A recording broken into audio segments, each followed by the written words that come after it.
Oi, boa tarde, irmãos, graça e paz para vocês. Tô passando aqui rapidinho para deixar apenas uma palavra da parte do Senhor para alimentar sua alma, seu espírito, o coraçãozinho seu nessa tarde.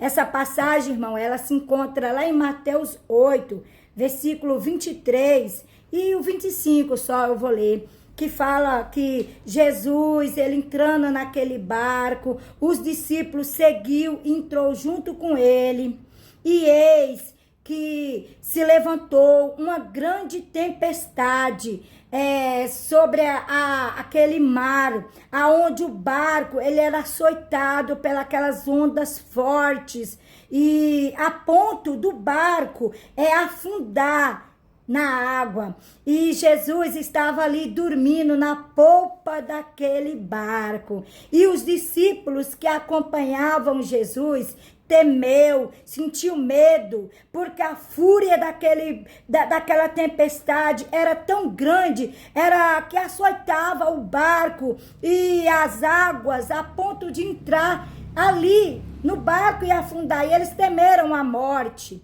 E eis que eles desceram ali aonde Jesus dormia, descansava ali, e falou: Jesus, eis que estamos perecendo, Jesus, salva-se nós, aleluia, glória a Deus. E o Senhor acalmou aquela tempestade, o Senhor falou: vento acalma, tempestade calma, e em seguida houve uma grande bonança.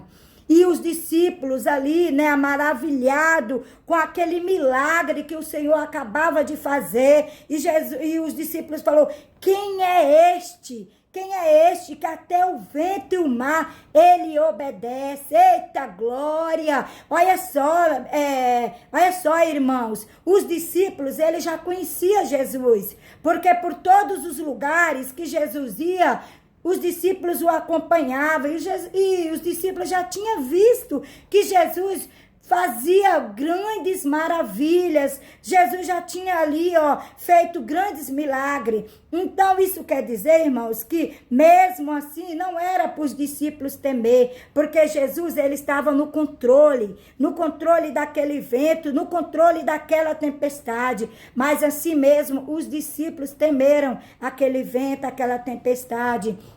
E na minha e na sua vida não é diferente, irmãos. Mesmo nós sendo conhecedor, mesmo nós estando firmado na rocha que é o Senhor Jesus, nós às vezes recebemos um diagnóstico ali dos médicos, aonde talvez o homem, o médico fala que não tem mais jeito, que é só um milagre do Senhor. Às vezes você dormiu e de manhã você recebeu também uma notícia que desagradou o seu coração, que talvez você também perdeu o seu emprego, ou você está acamado em cima de uma cama, irmão. Mas o Senhor, ele te fala nessa tarde, ele te fala que ele é o Deus poderoso, ele é o Deus que acalma a tempestade, ele é o Deus que você pode pensar que ele está dormindo, mas ele não está dormindo. Você pode pensar talvez na sua vida que ele perdeu o controle da direção da sua vida, mas ele não perdeu o controle, não.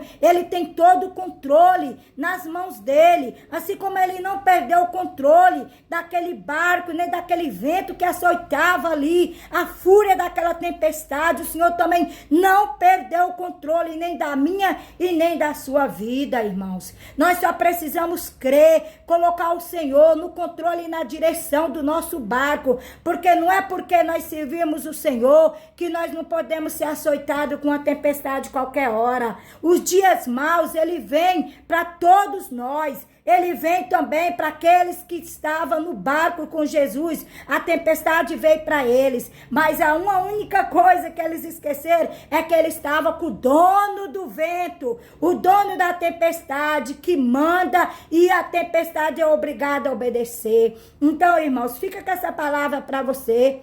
Fica com essa palavra, independente da sua situação, independente do diagnóstico do médico, independente de qualquer coisa que você recebeu nessa manhã. Coloca o Senhor no controle. Coloca o Senhor no controle, porque quando nós colocamos o Senhor no controle da nossa vida, não tem como dar nada errado, não tem como o barco afundar, porque o Senhor, Ele é o Deus Todo-Poderoso, que tem todo o poder embaixo do céu e da terra. Então fique com essa palavra para você, amém?